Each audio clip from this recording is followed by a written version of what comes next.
Terms ली, variables और constant term को मिलाकर हमारे पास क्या बनता है, एक्सप्रेशन, जिसमें वेरिएबल x है, कांस्टेंट टर्म्स क्या है 4 और 5। वेरिएबल का मतलब क्या होता है, वेरिएबल जिसकी वैल्यू वेरी करती है, चेंज होती रहती है, कभी कांस्टेंट नहीं रहती, ये हमेशा चेंज होती रहती है। लेकिन अब हम इक्वेशन की बात करें तो इक्वेशन बनाने के लिए हमारे पास जैसे एक एक्सप्रेशन है, इक्वालिटी का साइन होना जरूरी है, और मैंने लिख दिया इक्वल टू 9, और ये हमारे पास क्या बन गई, इक्वेशन। इक्वेशन के लिए हमारे पास क्या होना चाहिए, इक्वल टू का sign, variable plus constant terms, variable constant terms और इक्वल का साइन, तो हमारे पास इक्वेशन बन जाती है। इक्वेशन बनने के बाद दोनों एक्सप्रेशन दो अलग अलग साइड में डिवाइड हो जाते हैं, इस साइड को हम बोलते हैं लेफ्ट हैंड साइड और इस साइड को हम बोलते हैं राइट हैंड साइड, लेकिन दोनों एक्सप्रेशंस की वैल्यू सेम होती है, लेफ्ट हैंड साइड और राइट साइड इक्वल होती है, इससे हमारे पास क्या बन जाती है, इक्वेशन। और आज हम सीखेंगे कि हम इक्वेशंस को सॉल्व कैसे करते हैं। बच्चों फर्स्ट क्वेश्चन आपकी बुक में है कि हमें इक्वेशंस दी हुई है और वेरिएबल की वैल्यूज दी हुई है, हमने इन वैल्यूज को पुट करना है। अगर लेफ्ट और राइट साइड दोनों इक्वल आ जाते हैं it means equation is satisfied, और अगर लेफ्ट और राइट साइड इक्वल नहीं आते then equation is not satisfied. और फर्स्ट पार्ट में हम वैल्यू पुट करेंगे, हमारे पास है x + 3 = 0, value of x is 3, put the value 3 + 3 = 0, 6। अब यहाँ देखें 3 + 3 = 6, लेकिन 3 + 3 = 6 और लेफ्ट साइड पे हमारे पास क्या आ गया, वैल्यू पुट करने पर 6, लेकिन राइट साइड पे क्या था, 0, 6 इज नॉट इक्वल टू 0, तो हम क्या लिखेंगे, equation is not satisfied. Now question number 4, x - 7 = 1 और value of x is 8, take left hand side x - 7, value हम पुट करेंगे x की 8 - 7 कितना आएगा, 1, और राइट साइड पे हमारे पास क्या है, 1, तो 1 = 1, इक्वेशन इज सेटिस्फाइड। ऐसे हम एक एक करके वैल्यू पुट करते जाएंगे, और अगर लेफ्ट और राइट साइड इक्वल आ जाए तो हम लिख देंगे equation is satisfied, otherwise note. जैसे एक पार्ट में 5x = 25, यहाँ पर हम लेफ्ट साइड लेंगे, लेफ्ट साइड में हमारे पास क्या है 5x, और वेरिएबल की वैल्यू क्या दी हुई है, -5, put the value of x -5, answer is -25, लेकिन राइट साइड पे हमारे पास क्या था, 25 -25 इज नॉट इक्वल टू 25, तो हम लिखेंगे इक्वेशन इज नॉट सेटिस्फाइड। ऐसे ही 11th पार्ट में है हमारे पास n/3 = 2 where m = 6। अब हमने m की वैल्यू 6 पुट करनी है, तो लेफ्ट हैंड साइड लेंगे m/3, m की वैल्यू 6, इसको कैंसिल करेंगे तो हमारे पास क्या आएगा 2, और राइट साइड पे भी हमारे पास क्या है 2, left hand side = right hand side, equation is satisfied. वैसे एक एक करके हम वैल्यू पुट करेंगे, पहले हम लेफ्ट हैंड साइड लेंगे, एक्सप्रेशन में अगर वेरिएबल लेफ्ट साइड है तो लेफ्ट साइड लेंगे, वेरिएबल राइट साइड है तो हम राइट साइड लेंगे, जिस तरफ वेरिएबल है उसमें हम वैल्यू पुट करते जाएंगे, और अगर लेफ्ट और राइट साइड दोनों इक्वल आती है then equation is satisfied, otherwise equation is not satisfied. Question number 2, check whether the value given in the bracket is a solution to the given equation or not। यहाँ पे हमें bracket में variables की value दी हुई है और हमने ये बताना है कि ये गिवन इक्वेशन का सॉल्यूशन है या नहीं। अब यहाँ पे हम वैल्यू पुट करेंगे। पहले हम लेफ्ट साइड लेंगे, n + 5 = 19 है, तो लेफ्ट साइड में क्या रहेगा, n + 5। n की वैल्यू हमें क्या दी हुई है, 1, n = 1। हम n की वैल्यू पुट करेंगे, 1 + 5, 1 + 5 6, और राइट साइड पे हमारे पास क्या है, 19। Left hand side is not equal to right hand side. तो क्या ये जो n की वैल्यू दी हुई है गिवन इक्वेशन का सोल्यूशन है, नहीं, क्योंकि लेफ्ट और राइट साइड दोनों इक्वल नहीं है। Given value is not the solution of equation. फिर से देखें, सबसे पहले हम लेफ्ट साइड लेंगे, n + 5 है हमारे पास लेफ्ट साइड पे, और n की वैल्यू क्या है, 1। Put the value of n, 1 + 5 कितना आ गया, 6, और राइट साइड पे हमारे पास क्या है, 19। 6 is not equal to 90, means left hand side is not equal to 90, तो given value is not the solution of equation. अब नेक्स्ट पार्ट में 7n + 5 = 19, ये इक्वेशन दी हुई है। लेफ्ट साइड लेंगे, 7n + 5, value of n is equal to 2। 7n का मतलब क्या है, 7 × n, 7 × n की वैल्यू 2 + 5, 7 × 2 = 14 + 5 कितना है हमारे पास, 19, और राइट हैंड साइड पे भी हमारे पास क्या है, 19। Left hand side is equal to right hand side, yes, given value is the solution of equation. ठीक है, इसी तरह हमें इसका नेक्स्ट पार्ट करेंगे। 4p - 3 = 13, value of p is -4, take left hand side, 4p - 3, और p की वैल्यू हमें क्या लेनी है, -4। 4p का मतलब 4 × p, 4 × और p की वैल्यू नेगेटिव है, इसको हम ब्रैकेट में रखेंगे, -3। 4 को -4 से मल्टीप्लाई करें तो क्या आएगा, -16 - 3 कितना आया, -19, और राइट हैंड साइड पे क्या है हमारे पास, 13, तो left hand side is not equal to right hand side, so given value is not the solution of equation. हमें दिया हुआ था 4p - 3 = 13, value of p is -4, put the value of p in left hand side, 4 × -4 -3, 4 4s are 16, क्योंकि यहाँ minus का sign है, हमारे पास क्या रहेगा, -16 - 3 -19, और राइट साइड पे हमारे पास क्या था, 13।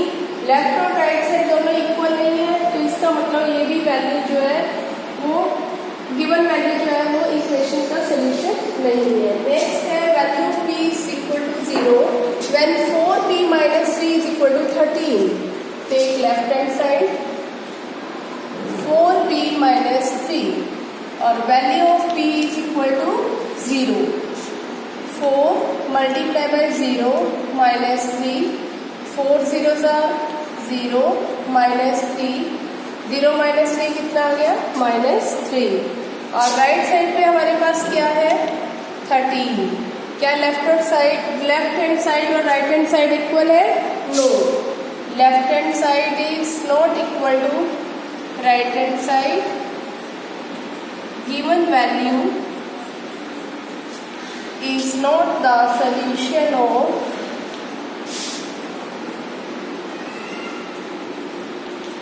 Equation. Question number 3, solve the equation by trial and error method। अब हमने इक्वेशन को सॉल्व करना है बाय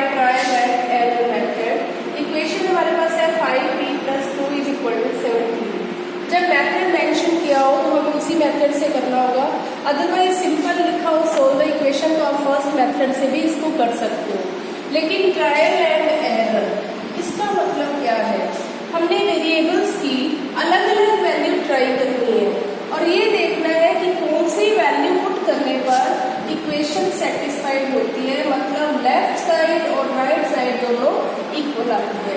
इसके लिए हम क्या करेंगे, यहाँ पे वैल्यूज लेंगे वेरिएबल की, लेफ्ट हैंड साइड और right hand side.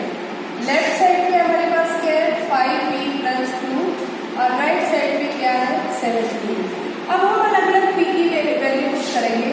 When p = 1, p की वैल्यू अगर 1 ले तो हमारे पास क्या आएगा 5 × 1 + 2, 5 × 1 5 + 2 कितना आ गया 7 और राइट साइड पे क्या है 17।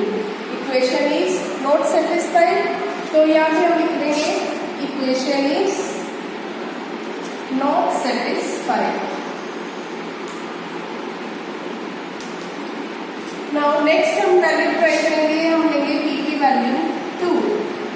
व्हेन p = 2 तो हमारे पास लेफ्ट साइड पे है 5p + 2, value of p is 2, 5 × 2 + 2 10 + 2 12 और राइट साइड पे हमारे पास क्या है 17। तो यहाँ पे भी क्या आएगा इक्वेशन इज नॉट सेटिस्फाइड। जरूरी नहीं जो वैल्यू मैंने ली है वो आपने पुट करनी है, आप अपनी मर्जी से वेरिएबल की कोई भी वैल्यू ले सकते हो, आप नेगेटिव में भी ले सकते हो, 0 ले सकते हो या पॉजिटिव टर्म कुछ भी ले सकते हो और अपनी मर्जी से आप ट्राई करना है। 2 बार ट्राई करना है, तीसरी बार हम देखते हैं वैल्यू ऑफ p की, हम 3 पुट कर रहे हैं वैल्यू, तो 5 × 3 + 2, 5 × 3 = 15 + 2 कितना आया 17 और राइट साइड पे भी क्या है 17। तो यहाँ पे क्या आएगा इक्वेशन इज सेटिस्फाइड। हम लास्ट में इसका सोल्यूशन लिखेंगे when p = 3 equation is satisfied. जब वैल्यू p की 3 है तभी इक्वेशन जो है सेटिस्फाई कर रही है। एक बार फिर से देखेंगे, जब हमने ट्रायल और एरर मेथड से करना है तो कम से कम 3 बार हमने ट्राई करना है। इसके लिए हम वैल्यू वेरिएबल की वैल्यूज अलग अलग पुट करेंगे। पहले लेफ्ट हैंड साइड लेंगे 5p + 2, p की वैल्यू क्या ली 1, p की वैल्यू 1 पुट की तो 5 × 1 कितना आया 5 + 2 7 और राइट साइड पे हमारे पास क्या था 17। फिर p की वैल्यू हमने 2 ली, 5 × 2 + 2 10 + 2 कितना आ गया हमारे पास 12, लेकिन राइट साइड पे क्या था 17। यहाँ की इक्वेशन सेटिस्फाई नहीं कर रही। फिर हमने p की वैल्यू 3 ली, 5 × 3 15 + 2 17 और राइट साइड पे भी क्या था 17। Equation is satisfied when p = 3। इसका सेकंड पार्ट है 3m - 14 = 4। सेम यहाँ पे हम वैल्यूज पुट करेंगे। लेफ्ट हैंड साइड में हमारे पास है 3m - 14, राइट हैंड साइड इसमें है हमारे पास 4। अब मैं यहाँ पे m की वैल्यू पहले ले रही हूँ 0, m की वैल्यू 0 ली तो 3m, इसका मतलब क्या हो गया 3 × m और m की वैल्यू 0 - 14, 0 - 14 = -14 और राइट साइड पे क्या है 4। तो इसमें हम क्या लिखेंगे इक्वेशन इज नॉट सेटिस्फाइड। फिर m की वैल्यू नेगेटिव में ले लेते हैं, कोई भी इंटीजर ले लो, सपोज करो मैंने -2 ले लिया तो 3 × -2 -14, 3 को -2 से मल्टीप्लाई किया -6 -14 कितना आया -20 और राइट साइड पे हमारे पास क्या है 4। Equation is not satisfied. अब हम m की वैल्यू क्या लें कि हमारे पास राइट साइड के इक्वल आ जाए। तो अगर हम m की value 6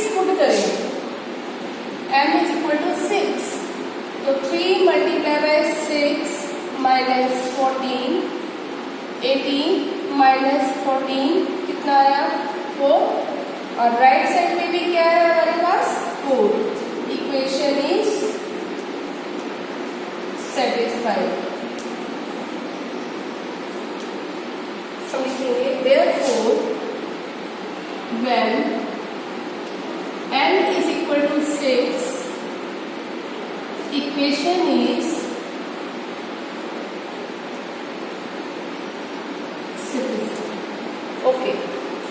4 write equation for the following statement. अच्छा हमें स्टेटमेंट्स दी है और हमें इनकी इक्वेशन बनानी है. फर्स्ट स्टेटमेंट है the sum of numbers x and 4. The sum of numbers कौन से x and 4. x और 4 को प्लस करें तो हमारे पास क्या आएगा x plus 4 is 9 means is equal to 9. तो ये हमारे पास एक इक्वेशन बन गई x plus 4 is equal to 9. Second है 2 subtracted from y. 2 को किस में से सब्ट्रैक्ट करना है y में से. तो क्या आएगा हमारे पास y minus 2 is 8 equal to 8. तो इक्वेशन बनेगी y minus 2 is equal to 8. Next 3/4 of t. 3/4 of t का मतलब of t is equal to 15. of का मतलब क्या होता है मल्टीप्लाई. तो 3/4 को t से मल्टीप्लाई करेंगे हमारे पास क्या आएगा 3/4t is equal to 15. Next 10 times a. 10 times a means 10 multiplied by a equal to 70. तो आंसर हमारे पास क्या आ गया 10a is equal to 70. ये इक्वेशन बन गई हमारे पास. Next the number b. Number क्या है b डिवाइडेड बाय 5. b को किससे डिवाइड करना है 5 gives 6 equal to 6. Next 7 times m. 7 times m means 7 को m से मल्टीप्लाई करें तो हमारे पास क्या आएगा 7m प्लस 7. इसमें कितने प्लस करने हैं 7 gets you 77. आंसर क्या आएगा 77. तो इक्वेशन क्या बनेगी 7m plus 7 is equal to 77. Next 1/4 of a number x.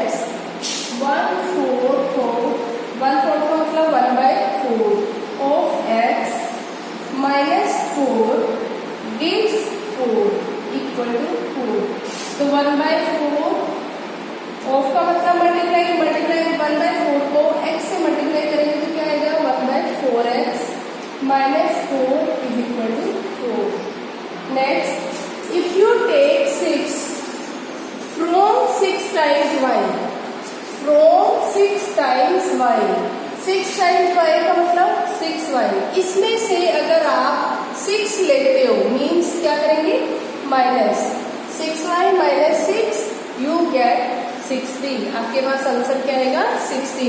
तो इक्वेशन क्या बनेगी 6y minus 6 is equal to 60. Next if you add 3. आपने क्या करना है ऐड 3 किसमें 1/3 of z. 1/3 of z मतलब 1/3 z. you get 30. तो इक्वेशन क्या आएगी 1/3 z plus 3 is equal to 30.